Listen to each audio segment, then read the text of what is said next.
Let me ask you something real. When did you stop believing that you were enough? When did you start thinking your worth was tied to your productivity, your performance, your perfection? Because here's the truth. Believing in yourself isn't about arrogance.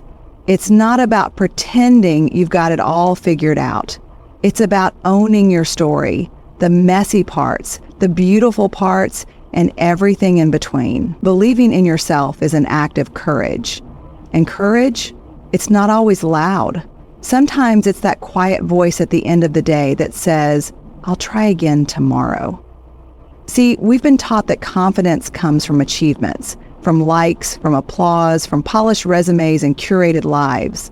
But real confidence, the kind that lets you show up and be seen even when you can't control the outcome, that comes from inside. That comes from knowing your worth is not up for negotiation. Let me be crystal clear. You are not too much and you are not enough. You are a living, breathing miracle, worthy of love, connection, and belonging, not after you lose the weight, land the job, or fix your flaws.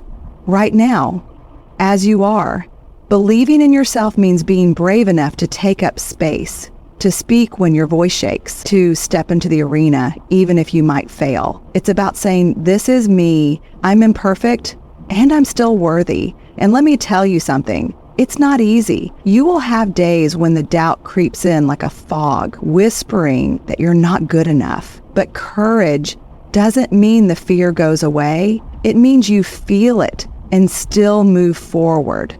So here's your permission slip. Stop waiting to be perfect before you believe in yourself. You were never meant to be flawless. You were meant to be real, to be bold, to be seen. So show up, risk the vulnerability, speak your truth, because the world doesn't need more perfection. It needs more people who are willing to be real. And believing in yourself, that's where that begins. Believing in yourself is not a motivational poster. It's not a hashtag. It's not something you slap on a vision board and magically wake up with the next morning. Believing in yourself is an act of courage because it often flies in the face of everything you've been told. We've been conditioned to second guess our worth, to seek validation from the outside, to outsource our confidence to how many gold stars we get in a day. So when you stand up and say, I choose to believe I'm enough, that's not ego. That's rebellion. That's bravery. That's you saying, I'm no longer subscribing to a culture that profits from my self-doubt. Courage has never been the absence of fear. It's always been the decision to move forward with it. And when it comes to believing in ourselves, fear shows up loud and early. It whispers things like, what if they find out I'm a fraud? Or who do you think you are? And those voices don't come from nowhere. They're rooted in shame. They're rooted in old wounds, in stories we picked up along the way from parents, teachers, bullies, culture. And choosing to believe in yourself means looking those voices in the eye and saying, I see you, I hear you, but you don't get to drive today. There's a quiet violence in the way we talk to ourselves. We speak words to ourselves we'd never dare say to someone we love. And yet we convince ourselves that this inner critic is just us being realistic, staying grounded.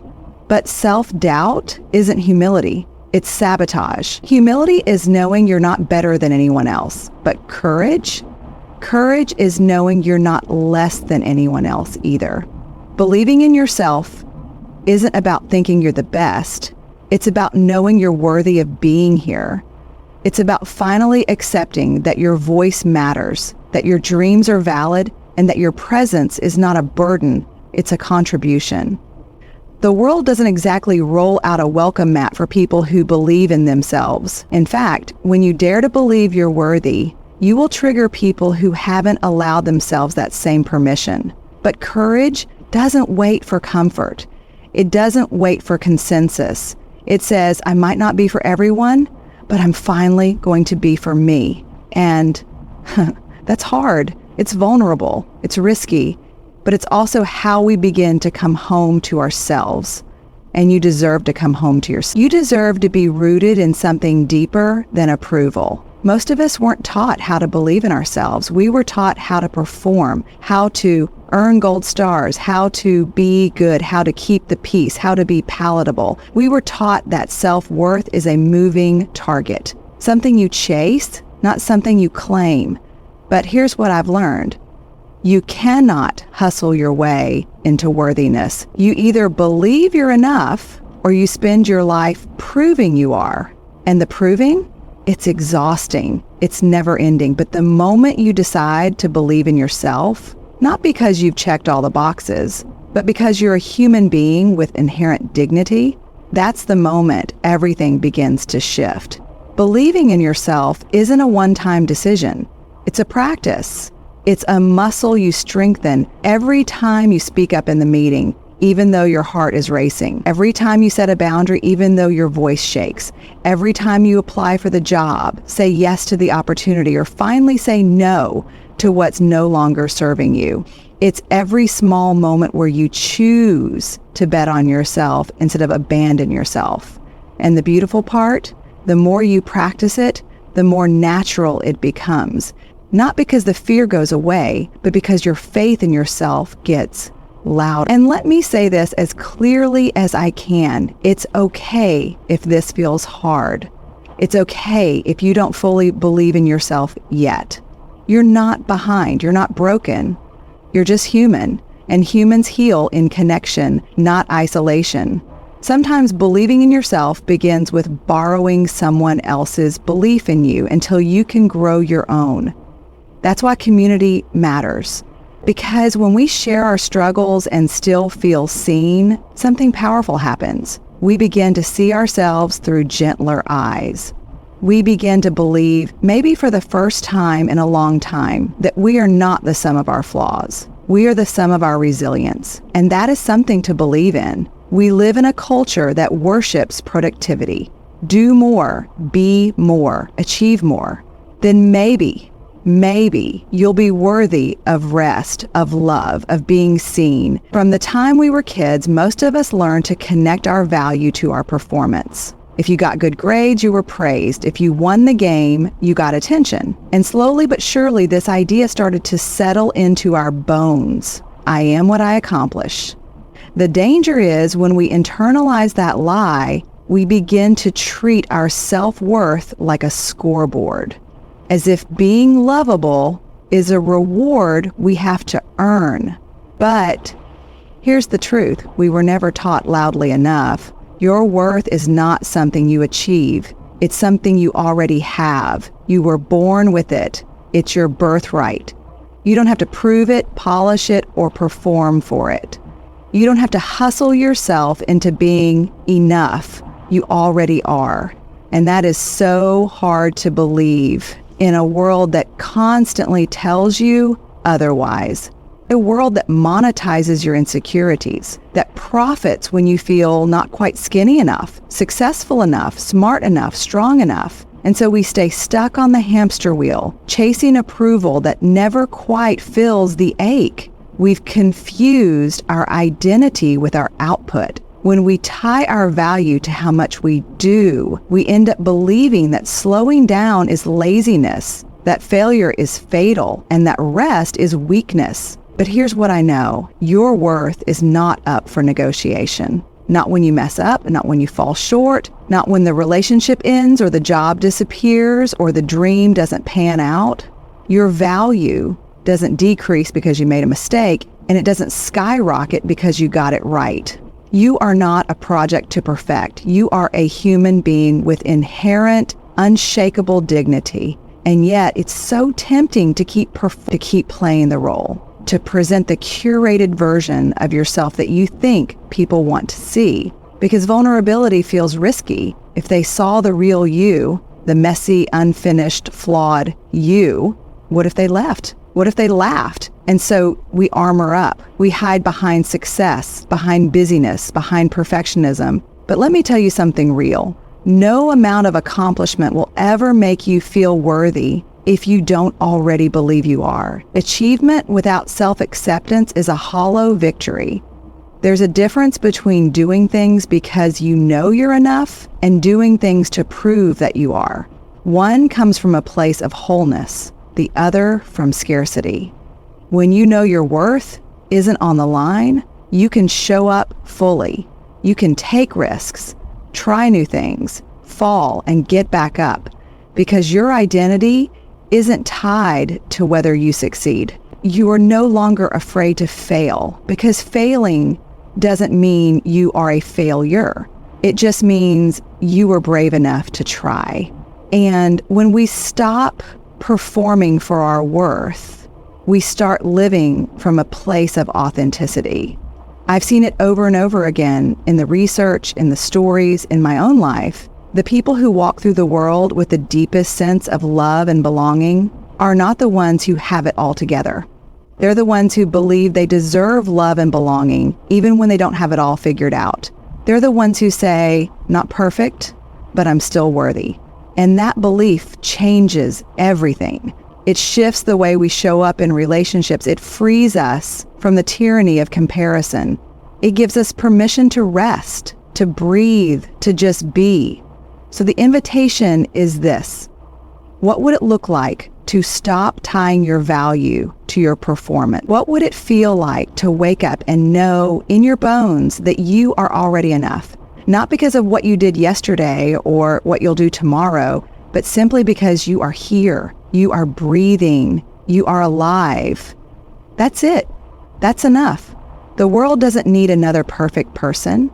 It needs people who are real, who are grounded in worthiness, who are no longer willing to earn what was always theirs to begin with. Your worth is not up for debate, and it never was. We grow up thinking confidence looks like the person who always has the right answer, the polished speech, the perfect posture.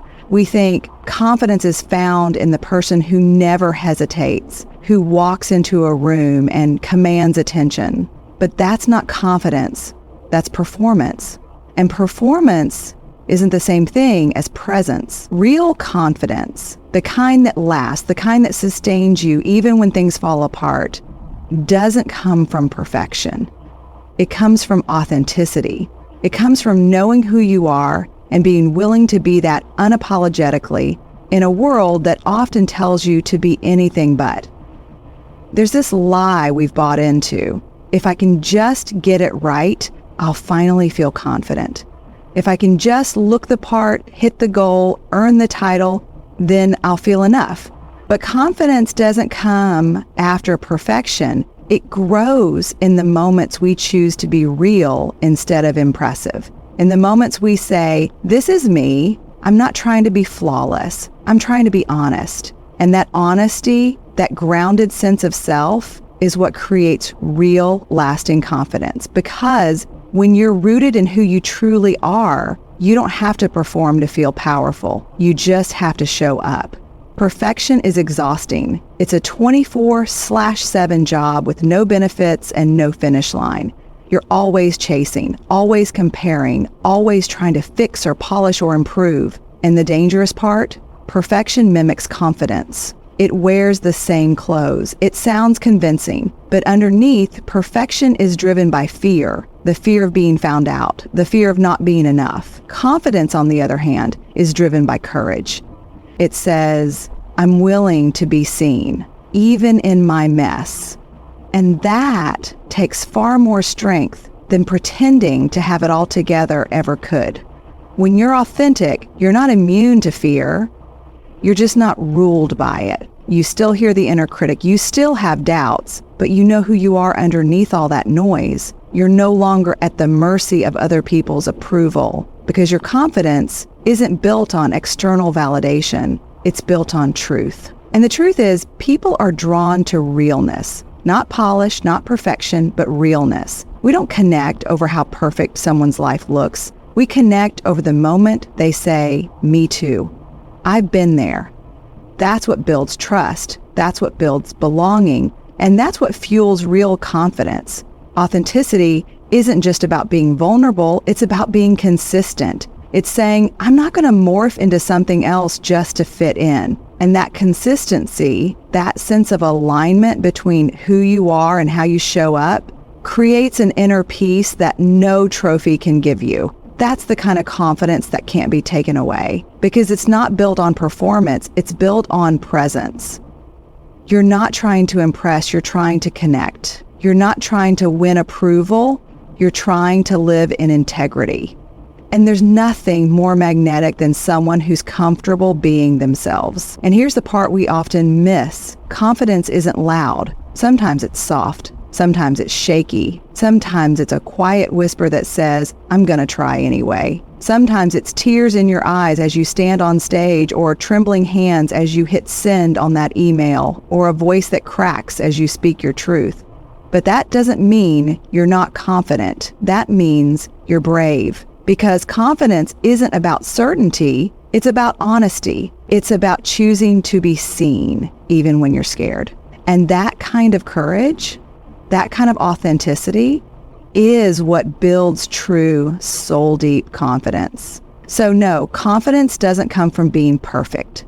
It comes from being real, from telling the truth about who you are, from embracing your strengths and owning your scars, from dropping the armor and standing in your story with your head held high. It's not about proving anything to anyone. It's about finally believing that being yourself is not only enough, it's powerful. Because when you lead with authenticity, you give others permission to do the same.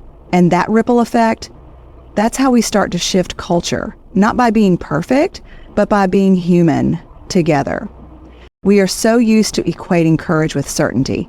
We wait to feel ready, to have it all figured out, to be absolutely sure before we move. But the truth is, if you're waiting for the fear to go away before you step forward, you'll be waiting your whole life. Real courage isn't about being fearless. It's about being willing to show up, willing to try, willing to be seen, even when you're still in process, even when the outcome isn't guaranteed. Especially then, that's what makes it courageous. It's not the absence of risk. It's the choice to walk into risk with your heart open anyway. There's a quiet kind of bravery that happens in ordinary moments. When you say yes to something that terrifies you, when you admit you don't know what you're doing, when you tell the truth, even though your voice shakes. We don't celebrate that enough. We think courage has to be dramatic or heroic, but often it looks like showing up to the meeting, raising your hand, starting the conversation. It looks like waking up after a tough night and deciding to keep going. It looks like being present in your life, even when things feel uncertain and messy, especially when they feel messy. So many of us have been taught to equate having the answers with having value. We think we have to be experts before we're allowed in the room. But life doesn't work like that. Growth doesn't work like that. There is no magic threshold where you suddenly become immune to uncertainty. Courage is not about mastery. It's about motion. It's not about being the smartest in the room. It's about being the one willing to ask the real questions, willing to learn, willing to say, I don't know yet, but I'm here. I'm willing to figure it out. Perfectionism tells us, don't show up until you're sure you won't fail. Courage says, show up because this matters even if you might fail. One keeps you small and stuck. The other opens the door to real growth. The thing is, none of us are experts in our own lives until we live them. There's no script, no map, no guaranteed outcome. And still, we choose to move forward. That's courage. Showing up, not because you have control, but because you care. Because something in you says, this is worth trying for. That's not weakness. That's strength in its purest form. One of the most dangerous myths we've inherited is that vulnerability and uncertainty are signs of weakness. That if you don't have all the answers, you're somehow unqualified or unworthy. But vulnerability is not weakness. Vulnerability is the birthplace of courage. You can't be brave without it. Every meaningful act of leadership, creativity, connection, it starts with someone willing to step into the unknown without a guarantee. That moment where you open your mouth, hit publish, raise your hand, pick up the phone, that moment is sacred. because it's the moment you choose courage over comfort. Real courage is deeply human. It's not polished or perfect. It's raw. It's sometimes messy, and it's not reserved for a few fearless people. It's available to all of us. Every time you show up as yourself, every time you walk into a space where you don't have all the answers, but you're willing to listen, willing to learn, willing to grow, you're being courageous. Every time you stay in the discomfort instead of running from it, that's a powerful act of bravery. You're building resilience. You're building trust with yourself and with the people around you. We don't need more people pretending to have it all figured out. We need more people willing to show up in their full humanity, willing to say, I'm not perfect, but I'm present. That presence, that choice to be here, even when it's hard, even when you're unsure, that's the kind of courage that changes things. That's the kind of courage that creates real connection, real leadership, real impact. You don't have to know it all. You just have to show up. Fear is not the enemy. It's not something you need to destroy or eradicate or shame into silence. Fear is part of being human. It's ancient, it's protective, and at its core, it's trying to keep you safe. The problem isn't fear itself. It's when we let fear climb into the driver's seat and take over the direction of our lives. When fear is leading, we don't take risks, we don't speak up, we don't try new things. We play small, we wait, we shrink, and we convince ourselves that playing it safe is the same thing as being smart. But really, it's just being stuck, frozen, and sometimes deeply lonely. There's a version of you that fear wants to keep contained. The version of you that stays quiet even when your truth is burning in your throat. The version that won't launch the project, make the call, start the dream. And fear's voice can be so convincing. It says things like, you're not ready, or you'll embarrass yourself, or what if they reject you? And that voice isn't cruel, it's cautious. But if we only ever move when fear is silent, we'll never move. Because fear doesn't go away, it just changes costumes. The fear of failure becomes the fear of success. The fear of judgment becomes the fear of being invisible. It morphs, but it doesn't disappear. So the goal isn't to be fearless. That's not real. That's not human. The goal is to stop giving fear the microphone, to stop letting it drive the choices that define your life. What if, instead of fighting fear, you just changed your relationship to it? What if you let it ride in the back seat, but refused to let it touch the steering wheel? You can say to your fear, I see you, I hear you, you're trying to protect me, but you don't get to decide what I do next. That's not denial. That's leadership. That's emotional resilience. That's the kind of clarity that changes everything. Courage doesn't mean you don't feel afraid. It means you feel the fear and choose to act anyway. And that choice is never easy. It takes daily intention. It takes honesty. It takes compassion for yourself and even for the fear itself. Because fear only screams the loudest when you're on the edge of something important. When you're close to your truth, close to growth, close to the parts of you that have been waiting for permission to expand. And fear gets loud not because you're on the wrong path, but often because you're finally on the right one. We don't talk enough about how tender that place is. Standing at the edge of your next step, knowing fear is right there with you. It's vulnerable, it's holy, and it requires more than grit. It requires grace. Grace for the part of you that wants to retreat. Grace for the part of you that's afraid to be seen. And grace for the part of you that still moves forward anyway. We think bravery looks like battle armor, but sometimes it looks like someone walking into the unknown with trembling hands, saying, I'm scared, but I'm still going. And here's what's beautiful. When you stop letting fear lead, it doesn't mean you're reckless.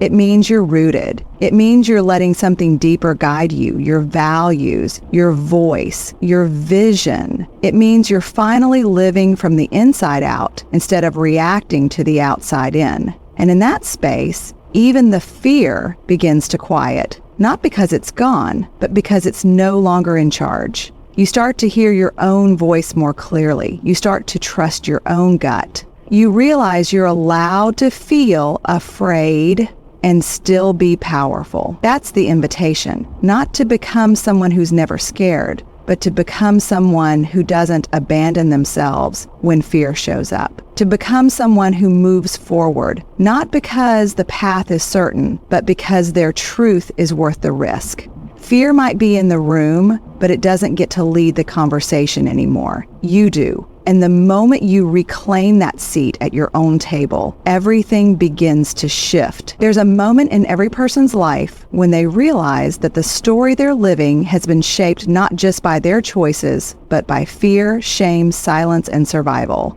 It's the moment when you pause and think, whose story have I been living? That's the moment that cracks something open. Because the truth is, if you don't own your story, if you don't choose to claim it with honesty and heart, then it will own you. It will write itself in the background of your life. It will whisper lies about who you are and what you deserve. And it will keep you small. When we don't own our stories, we start to believe we're defined by our wounds, not our worth. We all carry narratives. Stories about what makes us lovable, what makes us successful, what makes us enough. Some of these were handed to us before we were old enough to question them. Some were shaped by trauma, by disappointment, by the things that broke our hearts. And if we're not careful, we'll live those stories without ever realizing we can change them. Owning your story doesn't mean pretending every chapter was beautiful. It means saying, this is mine. I lived this. I felt the sting, the shame, the silence, but I'm still here. And that shift from shame to ownership is where your power begins. Shame thrives in secrecy. It grows in the shadows of the stories we're too afraid to say out loud. But the moment you start to tell the truth, shame starts to lose its grip.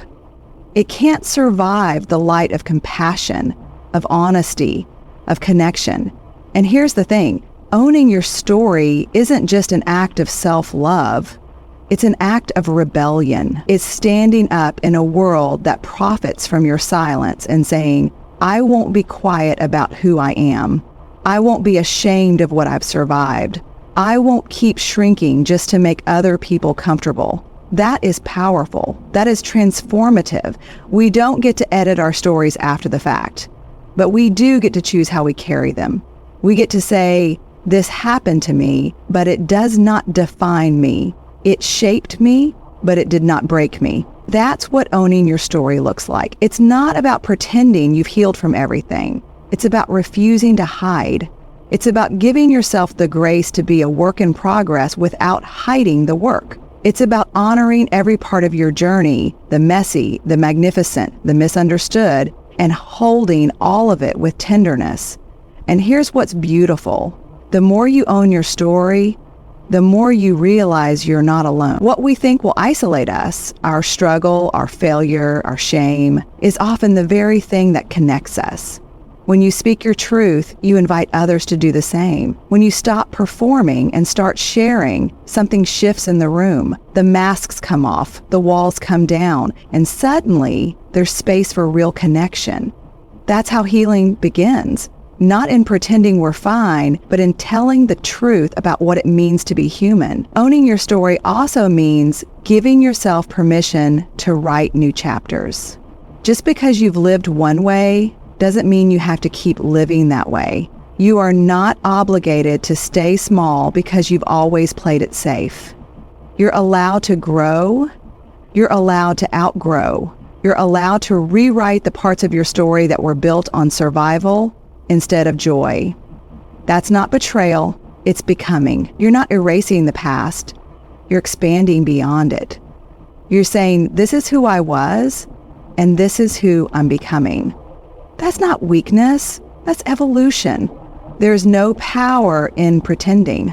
There's only power in presence. When you own your story, truly, unapologetically, you become whole. Not perfect, not polished, whole. That wholeness comes from integration, from standing in the middle of your truth and saying, all of me is welcome here. It's not about having every wound healed. It's about refusing to let those wounds write your future. Your power doesn't come from what you've avoided. It comes from what you've faced, what you've chosen to carry with courage, and what you've decided will no longer define your worth. So here's what I want you to know more than anything. Believing in yourself is not about always being confident. It's not about being fearless or having it all figured out. It's about showing up. It's about owning your story, honoring your voice, and choosing courage over comfort again and again. It's about learning to trust that your worth is not something you earn. It's something you already carry. And when you let go of perfection, when you release the need to be ready, when you stop waiting for fear to disappear, you step into your life with both feet.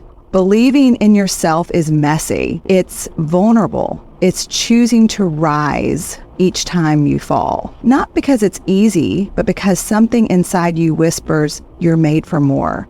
It's giving yourself permission to be seen, to be imperfect, and to take up space in a world that so often tells you to stay small. And it's knowing deep in your bones that you don't have to do it alone, that your truth is not too much, that your dreams are not too big, and that your voice, your real unfiltered, honest voice matters. You are not here to perform. You are not here to fit someone else's mold. You are here to be fully, deeply, unapologetically you. And that version of you, the one who's scared but brave, flawed but worthy, unsure but still showing up, that's the version that will change the world. Believe in her. Believe in him. Believe in you. Because the moment you do, the moment you decide to stand in your story, speak your truth, and lead with heart, you don't just transform your life. You give everyone around you permission to do the same.